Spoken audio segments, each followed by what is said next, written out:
오늘 민수기의 마지막 장입니다. 이제 우리는 민수기 여행의 끝자락에 와 있습니다. 민수기의 마지막이 무슨 내용으로 막을 내릴까요? 뜻밖에도 그것은 여인들에 대한 배려로 그 마지막 정점을 찍고 있다는 사실입니다. 사실 오늘 민수기의 마지막 장 36장은 이미 지나온 민수기 27장과 함께 읽혀져야 할 대목입니다. 다시 말하면 민수기 27장에서 한 중요한 법이 설정됩니다.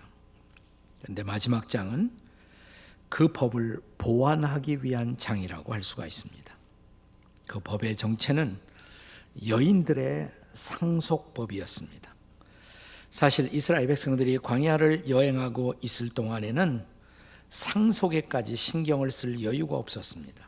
그러나 이제 약속의 땅 입성을 앞에 두고 그 땅에 가서 정착하게 되면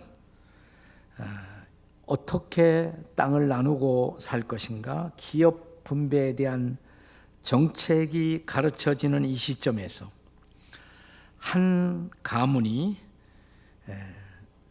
이스라엘 지도자들에게로 찾아와 중요한 문제를 제기합니다. 그 문제 제기를 기점으로 바로 여인들의 상속법이 등장하게 된 것입니다. 자, 민수기 27장 먼저 보시면 1절과 2절에서 므낫세 지파 중에 슬로브앗이라는 사람의 5 딸이 있었어요. 그 딸이 이스라엘 지도자를 찾아오는 것으로 민수기 27장이 시작됩니다. 같이 읽겠습니다. 다 함께 시작. 요셉의 아들 므낫세 종족들에게 므낫세의 현손 마길의 증손 길르앗의 손자 헤벨의 아들 슬로브앗의 딸들이 찾아왔으니 그의 딸들의 이름은 말라와 노아와 호글라와 밀가와 디르사라. 2절. 그들이 회막문에서 모세와 제사장 엘르아살과 지휘관들과 온 회중 앞에 서서 이르되. 자, 므낫세 지파에 속해 있던 이 슬로브앗이라는 사람이 아들이 없었어요. 딸만 5 남기고 세상을 떠나간 것입니다. 이제 그 5 딸들이 아버지에게 속해 있던 기업의 땅을 자신들에게 달라고 지도자들에게 호소하게 된 것입니다. 자, 드디어 문제의 제기가 이루어집니다. 27장 3절입니다. 읽겠습니다. 시작. 우리 아버지가 광야에서 죽었으나 여호와를 거슬러 모인 고라의 무리에 들지 아니하고 자기 죄로 죽었고 아들이 없나이다. 그들은 인생이 죽는 것은 모두가 죄값이라는 것을 이해하고 있었습니다. 자기 가문의 가장이 이런 자연의 순리를 따라 죄인으로서 죽어야 할 때 죽었다는 거예요.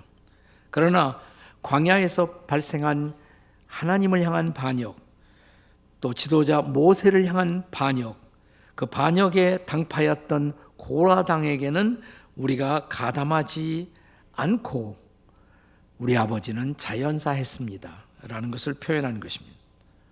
다만 그들에게 아들을 후손으로 두지 못하고 우리 5 딸만을 남겼다는 것입니다. 이제 이 딸들의 호소는 계속됩니다. 27장 4절입니다. 같이 읽습니다. 시작. 어찌하여 아들이 없다고 우리 아버지의 이름이 그의 종족 중에서 삭제되리이까? 우리 아버지의 형제 중에서 기업을 주소서 하며. 자, 이어지는 말씀을 보면 모세는 이 문제의 제기를 받자마자 여호와 하나님 앞에 나아가 하나님의 의견을 묻습니다. 자, 이제 27장 7절을 함께 읽겠습니다. 시작. 슬로브앗 딸들의 말이 옳으니 너는 반드시 그들의 아버지의 형제 중에서 그들에게 기업을 주어 받게 하되 그들의 아버지의 기업을 그들에게 돌릴지니라. 아멘. 하나님의 말씀은 단호하고 분명했습니다. 그들의 문제 제기가 옳다고 하나님이 판단하시고 인정하십니다. 그리고 당장에 그들의 목을 기업을 받기 위한 법이 제정되도록 하라고 말씀하십니다. 자, 인생을 하나님의 형상을 따라 남자와 여자로 지으신 하나님의 조처였습니다. 그런데 이것은 당시의 고대 세계에서는 찾아보기 힘든 파격이었습니다. 자, 이런 여성들의 배려 혹은 여인들에 대한 배려에서 나타나는 하나님, 성경의 하나님은 어떤 분이실까요? 첫째로 그는 사회적 약자의 호소를 들으시는 하나님이십니다. 한번 따라서 하세요. 사회적 약자의 호소를 들으시는 하나님. 자, 슬로브앗의 5 딸들의 호소를 들은 지도자 모세는 즉각적으로 이 문제를 갖고 하나님 앞에 나아가 기도로 아뢰입니다. 27장 5절입니다. 읽습니다. 모세가 그 사연을 여호와께 아뢰니라. 자, 그러자 하나님은 즉각적으로 응답하십니다. 27장 6절에요. 다시 다 같이 시작.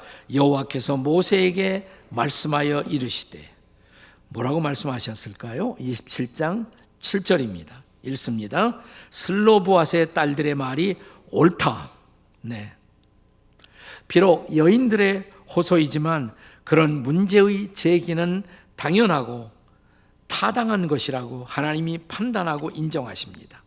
그리고 이어서 27장 8절에 해답이 제시됩니다. 같이 읽겠습니다. 시작.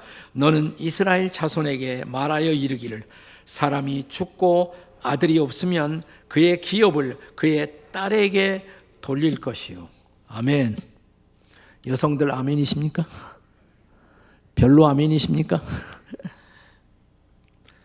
여자들에게 기업 다 준다는데 아멘이 없어요? 네.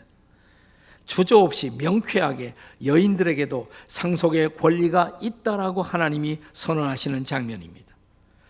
당시의 여성들은 남자에게 소속된 부속적 도구처럼 인정되던 시대에서 이런 하나님의 선언은 파격이 아닐 수가 없었습니다. 자, 우리는 이미 이런 구약에서부터 성경의 하나님이 사회적 약자의 권리를 옹호하시고 그들의 호소에 귀를 기울이시는 하나님이심을 알게 됩니다. 해방신학자들은 구약을 읽으면서 특히 고아라든지 여성 중에서 특히 과부, 그리고 나그네에 대한 이런 하나님의 관심을 주목하고 성경의 하나님은 사회적 약자들을 보호하시는 하나님, 아니 심지어 사회적 약자들을 편애하시는 하나님이시다 이렇게 말합니다. 시편 146편 9절을 읽을까요? 같이 읽겠습니다. 시작. 여호와께서 나그네들을 보호하시며 고아와 과부를 붙드시고 악인들의 길은 굽게 하시는도다. 여러분, 예수님 당시에 와서도 아직도 여성들의 권리는 보장되지 못한 채 예수님 당시에도 여성들은 인간 이하의 수모를 감수하고 있었습니다. 그런 때 예수님의 제자 베드로전서 3장 7절에서 남편들에게 이렇게 권면합니다. 같이 읽겠습니다. 다 같이 시작. 남편들아, 이와 같이 지식을 따라 너희 아내와 동거하고 그를 더 연약한 그릇이요 생명의 은혜를 함께 이어받을 줄 알아 귀히 여기라. 이는 너희의 기도가 막히지 아니하게 하려 함이라. 아멘이십니까? 이상하네. 전혀 예상했던 반응이 나오지 않아요. 그러면 여성들에게 묻습니다. 여성들은 아멘이십니까? 예, 그렇게 나와요. 진짜. 네. 여기 남자들에게, 남편들에게 당신들의 아내들을 귀히 여기십시오. 이 말이 본래 원문에 보시면 보석처럼 여기라는 말이에요. 보석처럼. 자, 남편과 아내 같이 오신 부부들이 있다면, 자, 남편이 아내를 바라보시고 당신은 나의 보석이십니다. 한번 해보세요. 다 같이 시작. 당신은 안 들려 하나도. 네. 여기 연약한 그릇이다 그랬어요. 여성들은. 이게 신체적으로 그렇죠. 남성들보다 연약하죠. 그럼에도 불구하고 계속 성경은 말하기를 생명의 은혜를 함께 누릴 자로 알라는 것입니다. 그래야 기도가 막히지 않는다. 그러니까 이런 하나님이 기대하시는 부부 생활을 하지 못하면 기도가 막힌다는 것이에요. 여러분, 부부가 한바탕 하고 나면 기도가 되십니까? 안 되죠. 영적 생활에 지장이 온다는 것이에요.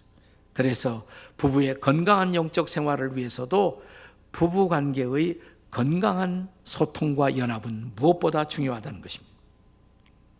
자, 이런 말씀을 통해서 여성들이 대접받지 못하던 당시에서도 하나님은 사회적 약자인 여성들의 호소에 민감하게 반응하시고 응답하시는 하나님이심을 믿으시기 바랍니다. 자, 오늘 본문에 이런 여성들을 향한 조처에서 볼 수 있는 하나님, 어떤 분이십니까? 첫째는 뭐라고 그랬어요? 사회적 약자들의 호소에 응답하시는 하나님. 두 번째는 어떤 경우에도 공정성을 고려하시는 하나님이십니다. 따라서 하세요. 어떤 경우에도 공정성을 고려하시는 하나님.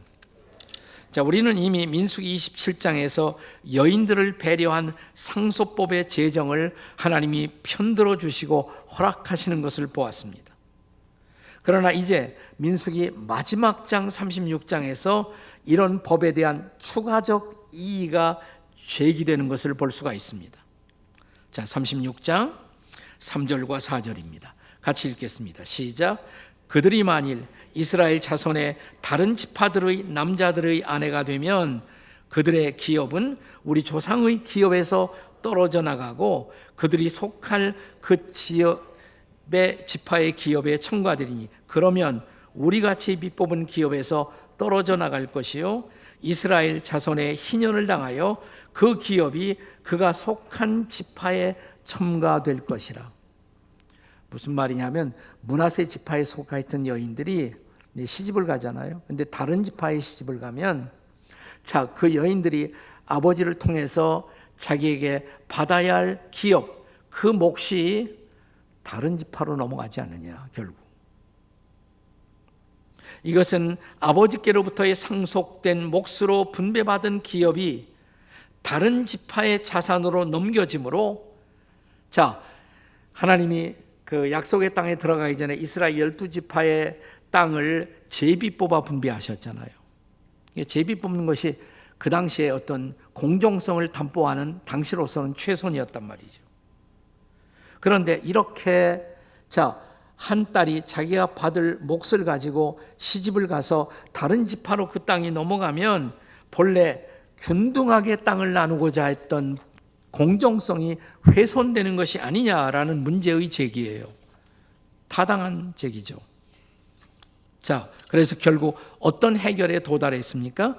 36장 본문 6절 이하 9절까지.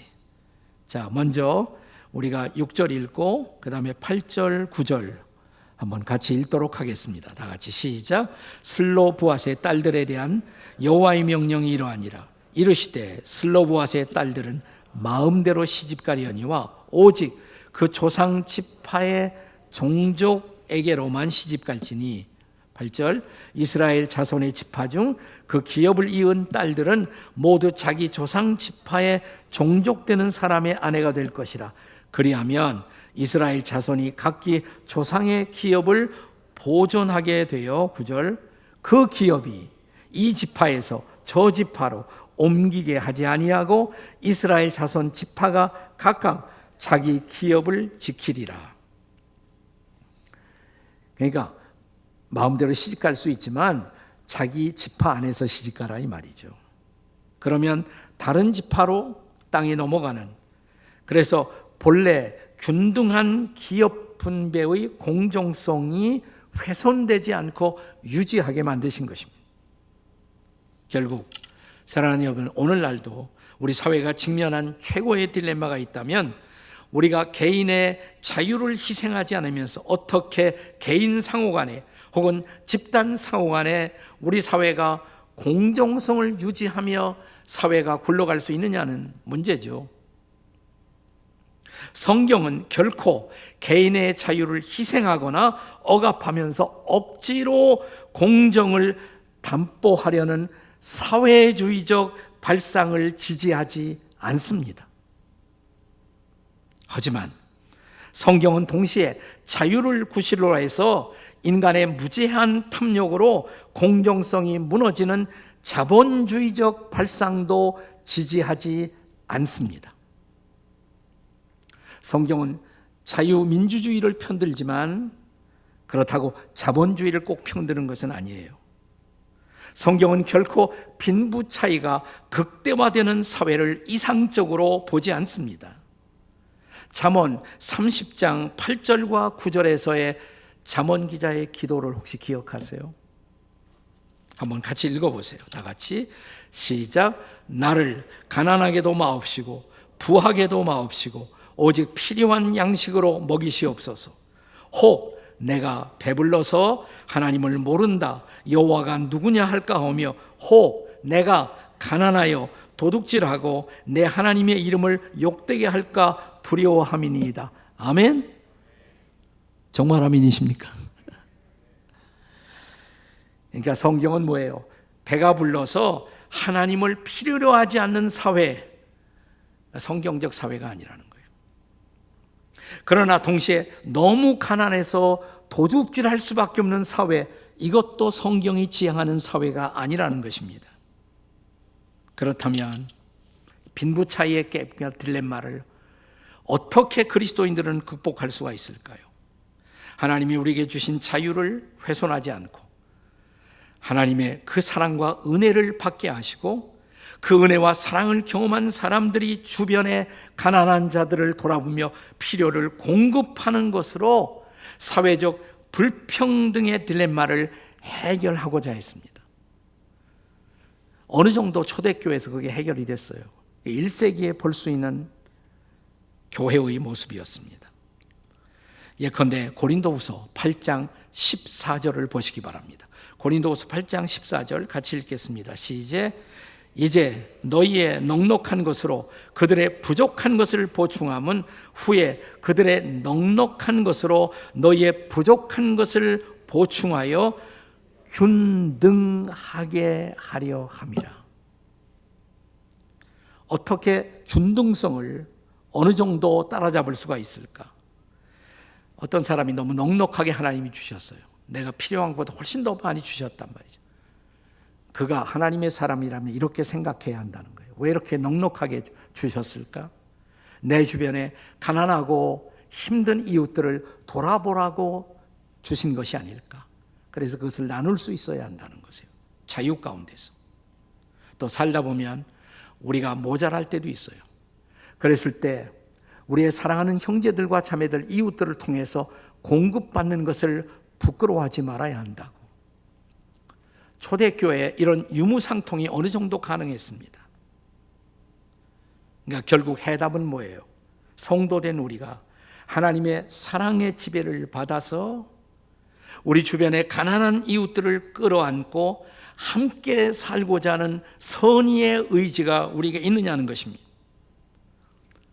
기독교 역사 속에는 바로 이런 가난한 이웃들을 끌어안고 그들과 더불어 살고자 하는 구제의 정신, 이 의지에서부터 기독교 사회 복지 운동이 일어난 것이에요. 근데 하나님이 어떤 사람에게는 놀랍게 많이 주실 수가 있죠. 사업을 또 큰 회사를 하다 보면 그럴 수가 있습니다. 그래서 이런 그리스도인들, 특별히 부함의 축복을 받은 사람들을 통해서 일어났던 운동이 재단 운동이에요. 파운데이션을 만들어서 파운데이션을 통해서 공익적인 사회에 환원하는 운동이 기독교 복지 운동 안에서 일어나기 시작한 것입니다. 결국 문제는 복음을 받아들이고 복음을 따라 살고자 할 때 우리는 어느 정도 공정한 사회의 소망에 가까이 다가설 수 있다는 것입니다. 하나님께서 부족한 저로 하여금 지구촌 교회를 개척하게 하셨을 때 그때 50이 조금 안 됐어요. 생각해 보니까 한 20년 앞으로 내가 목회할 수 있겠다는 생각이 들었어요. 처음 10년은 선교하고 전도하는 일에 집중하자 이렇게 생각했습니다. 그리고 나름대로 최선을 다했습니다. 근데 10년이 가까우니까 우리 교단 안에서는 제일 많은 선교사도 보내고 또 많은 사람들이 함께 예배하는 공동체가 될 수가 있었어요. 10년이 가까웠을 때 제 마음에 이런 생각이, 나머지 10년은 우리가 구제하는 일 가운데 우리 교회가 자신을 드려야겠다. 그래서 10년을 앞에 두고 9년째에 사회복지법인을 만들었어요. 지구촌 사회복지법인을. 그때부터 전문가들의 조언을 받으면서 최선을 다해 우리가 이웃들을 돌아보는 이 사역 가운데 우리 자신을 드리자고. 그리고 한 10년이 흘러가다 보니까 우리가 11개의 사회복지 기관을 운영하게 되었습니다. 사실 교회 안에서 일하는 우리 일꾼들보다 저희 교회 사회복지 기관에서 일하는 식구들이 훨씬 더 많아요. 이제 한 250명 이상의 사회복지 직원들이 이웃들을 섬기는 일에 자신을 드리고 있습니다. 그리고 교회가 쓰는 비용보다 훨씬 더 많은 비용이 사회복지 기관을 통해서 나누어지고 있습니다. 참 감사한 일이죠. 중요한 것은 우리가 이런 정신으로 계속해서 이웃들을 끌어안고 사느냐. 우리 교회에 나와서도 저희 교회 사회복지 사역을 전혀 이해하지 못하는 분들이 많아요. 시간 있으면 하루 시간을 내서 저희 교회 사회복지 기관들을 쭉 투어를 해보세요. 투어를 한번. 이 수지 쪽에도 적지 않게 있으니까. 네. 아주 최근에 저희가 인수한 그리고 운영하기 시작한 사회복지 기관이 동탄에 있습니다. 거기 장애인 복지관에 갔다가 제가 깜짝 놀랐어요. 네. 거기 다 그 로봇 시스템으로 되어 있어요. 장애인들 운동이 필요한데 로봇들이 다 이렇게 운동을 시키고 있더라고요. 네. 우리나라에서 가장 그 로봇을 투입시켜서 장애인들을 섬기고 있는 최선의 기관으로 많은 사람들이 벤치마킹을 하기 위해서 찾아오고 있었습니다. 그렇습니다. 하나님은 이 사회적 약자들에 대한 호소에 귀를 기울이고 계실 뿐만 아니라 그들에 대한 공정성을 담보하도록 우리에게 촉구하고 있습니다. 여성들을 배려하는 하나님의 특별한 조처에서 우리가 배울 수 있는 하나님, 성경의 하나님 어떤 분이실까요? 세 번째로 그리스도 안에서 인간 회복을 기대하시는 하나님. 따라서 하세요. 그리스도 안에서 인간 회복을 기대하시는 하나님. 자, 이제 우리가 약속의 땅 입성을 앞에 두고 당시에 사회적 약자인 여인들에 대한 그 배려를 보면서 이제 여성들에 대한 배려는 구약에서 시작했는데 신약에 와서는 어떻게 발전했을까?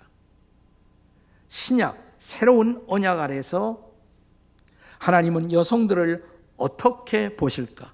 남성들은 여성을 어떻게 보고 살아야 하는가?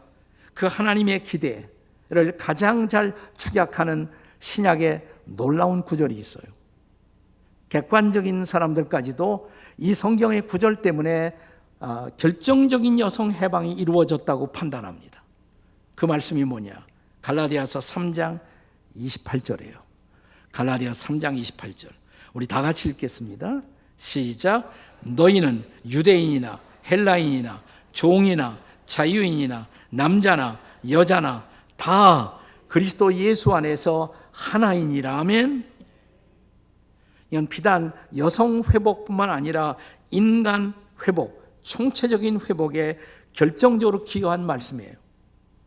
여러분, 초대교회는 세 가지 사회적 장벽이 존재하고 있었습니다. 첫째는 유대인과 이방인 사이의 벽. 유대인과 이방인 사이의 벽. 유대인들은 이방인을 사람으로 취급도 안 했어요. 상종하지도 않았습니다. 그리고 종과 주인, 주인과 종 사이의 벽. 옛날에 노예는 물건이었습니다. 주인과 종 사이의 벽. 그리고 세 번째는 남자와 여자 사이의 벽. 그런데 이 세 가지 장벽이 바울 사도가 이 말씀을 선포한 이래로 급속하게 이 벽이 무너지기 시작합니다. 이것은 놀라운 변화예요. 극적인 변화, 거의 기적에 가까운 변화라고 할 수가 있습니다. 자, 우선 여호와 하나님을 신앙하는 유대인들은 하나님을 모르는 이방인들을 사람으로 간주하지도 않았고 따라서 상종하지도 않았으며 만남 자체를 거부하고 있었어요. 그런데 어느 날 놀라운 일이 일어납니다. 자, 유태인으로서 예수를 믿는 사람들과 이방인으로 예수를 믿는 사람들이 한 장소 안에서 예배하는 기적이 일어났어요. 그게 초대교회의 모습이에요. 그리고 종을 물건처럼 부리고 있던 시대에 자, 그들에게 종의 존재는 주인의 재산에 불과했습니다. 그들은 인격이 아니었습니다. 그런데 예수를 믿고 받아들인 주인들에게 성경은 새 언약의 말씀은 이렇게 가르치기 시작했습니다. 골로새서 4장 1절입니다. 한번 같이 읽겠습니다. 다 같이 시작. 상전들아, 의와 공평을 종들에게 베풀지니 너희에게도 하늘에 상전이 계심을 알지어다. 아멘. 그러니까 상전들아, 너희에게도 상전이 있다고. 하늘에 있는 상전, 그분을 잊지 말라고. 그분 앞에서는 너희도 종이다고. 따라서 너희의 종들에게 의와 공평을 베풀라고. 이것은 그 당시 1세기에서는 상상할 수 없었던 교훈이에요. 자, 주인에게 막대한 피해를 입히고 로마로 도망쳐 나온 한 종이 있었어요. 그 노예가 바울을 만납니다. 전도를 받습니다. 예수를 믿게 됩니다. 그러자 바울은 그 도망친 노예를 주인에게로 다시 돌려보내면서 혹시 주인이 그를 학대하지는 않을까 염려가 되어 간절한 마음으로 편지 한 장을 씁니다. 그 편지가 무슨 편지일까요? 빌레몬서예요. 그게 바로 빌레몬서입니다. 자, 이 빌레몬서에서 빌레몬이란 주인에게 막대한 피해를 입히고 도망친 노예 오네시모를 위해서 쓴 편지. 빌레몬서 1장 16절의 말씀을 같이 읽겠습니다. 다 같이 읽습니다. 시작. 이후로는 종과 같이 대하지 아니하고 종 이상으로 곧 사랑받는 형제로 둘 자라. 아멘. 예수를 믿게 된 이 사람은 이제 더 이상 너의 종이 아니라는 거예요. 너의 형제라는 거예요. 이제 하나님을 아버지라고 부르게 된 형제가 아니더냐 이 말이에요. 그러니까 더 이상 노예로 부려서는 안 된다. 형제로 대접하라. 그리고 그가 갚아야 할 것이 있다면 그것은 내가 책임지겠다고. 이 아름다운 편지 빌레몬서. 주인과 종 사이에 엄청난 벽이 그리스도 안에서 무너진 것입니다. 할렐루야. 그리고 마지막으로 남자와 여자 사이의 장벽. 자, 우리가 종종 묵상도 하고 암송도 하는 십계명의 마지막 계명 혹시 아시나요? 옛날엔 십계명도 다 낭독하고 그랬는데 요즘은 잘 안 하니까. 자, 십계명의 본래의 말씀을 있는 그대로 출애굽기 20장 17절에서 마지막 계명을 읽습니다. 다 같이 시작. 내 이웃의 집을 탐내지 말라. 내 이웃의 아내나 그의 남종이나 여종이나 그의 소나 그의 낙이나 물은 내 이웃의 소유를 탐내지 말라. 마지막 계명이 내 이웃의 것을 탐내지 말라죠. 근데 여기 잘 읽어보시면 이 맥락 속에서 자, 여성이라는 존재, 아내라는 존재는 남종이나 여종과 같은 존재. 아니, 더 나아가 소나 나귀와 같은 존재. 그 밖의 소유물과 같은 존재로 그려지고 있지 않습니까? 그런데 여기 바울이 놀라운 선언을 하는 것이에요. 남자나 여자나 그리스도 안에서 하나이니라. 이건 폭탄선언이에요. 폭탄선언. 핵무기적 선언이에요. 이것은 놀라운 선언인 것입니다. 아니, 그것은 처음부터 하나님의 의도였습니다. 창세기에 보면 하나님이 다른 모든 피조물과 다르게 남자와 여자, 남성과 여성만 하나님의 형상을 닮은 존재로 창조하지 않았습니까? 그리고 창세기 2장 21절에 보시면 여성이 창조되는 모습을 보세요. 한번 같이 읽겠습니다. 시작. 여호와 하나님이 아담을 깊이 잠들게 하시매 잠들매 그가 갈빗대 하나를 취하고 그래서 하와가 탄생하죠. 우리가 흔히 그냥 갈비뼈라고 얘기를 하지만 요즘 성경학자들은 그것은 정확한 번역은 아니라고 말합니다. 어쨌든 만일 하나님이 여성을 만드시면서 남자의 머리뼈에서 만드셨다면 어떻게 됐을까요? 네. 아니, 하나님이 여성을 만들면서 남자들의 발뼈에서, 발바닥 뼈에서 만들었다면 어떻게 됐을까요? 여성을 남성보다 우월한 존재도 아니고 열등한 존재도 아니고 갈빗대, 더 정확하게 말하면 사실은 사이드에서, 허리에서 취하셨다는 거예요. 뭘 얘기합니까? 남자와 꼭 마찬가지로 동등하고 소중한 존재라는 것이에요. 그리고 이어서 아담에게 이렇게 말씀하십니다. 하와는 너를 돕는 배필이라고. 여러분, 이 말을 우습게 여기시면 안 돼요. 돕는 자는 열등한 자가 아닙니다. 자, 성경에 하나님을 가리켜서 하나님은 우리를 돕는 자라고. 하나님이 우리보다 열등하세요?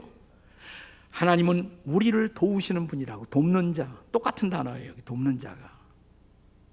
사실은 더 많은 것을 가진 사람만이 도울 수가 있어요. 네. 여성을 돕는 배필로 허락하셨다는 말은 이제 그리스도 안에서 남성들과 똑같은 동행자요, 그리고 동력자라고 선포하시는 거예요. 자, 신약 성경에서 예수님이 부활하셨을 때 이 부활의 복음을 맨 처음 증거한 분들이 누구였을까요? 여성들이에요. 부활의 복음을 전한 첫 번째 사역자들은 여성들이었습니다. 저는 민수기의 마지막 대목에서 구약에서 가장 중요한 것은 약속의 땅이었지만 이제 신약에서 가장 중요한 약속은 약속된 땅이 아니라 약속된 삶이라고 말씀드렸어요. 그 중에도 중요한 삶, 이제 그리스도를 주로 모시고 그리스도 안에서 남자와 여자가 하나 되어 함께 섬기는 삶, 약속된 삶의 한 부분이에요. 남자와 여자가 연합하는 결합의 신비를 바울 사도는 이렇게 말합니다. 에베소 5장 32절에서 이 비밀이 크도다 이렇게 말합니다. 비밀이 크도다. 놀라운 비밀이에요. 남자와 여자의 연합은, 그것은 단순히 성적인 연합만이 아니에요. 연합을 통해서 함께 섬기고 함께 동력하고 함께 동행하라고. 그래서 하나님의 나라를 함께 세워야 한다고. 사랑하신 여러분, 이 놀라운 하나님의 기대, 이제 남성과 여성을 그리스도 안에서 하나로 만드시고 하나로 연합되게 하시고 그리고 한 몸이 되어 함께 그 나라를 섬기게 하신 그 하나님의 기대에 부응하는 여러분과 제가 될 수 있기를 주의 이름으로 축원합니다. 같이 오신 분들이 있다면 쳐다보시고, 부부는 서로 당신은 나의 동행자, 동력자이십니다. 한번 해보세요. 다 같이 시작. 당신은 나의 동행자, 동력자이십니다. 이제 그렇게 살아야 합니다. 기도하시겠습니다.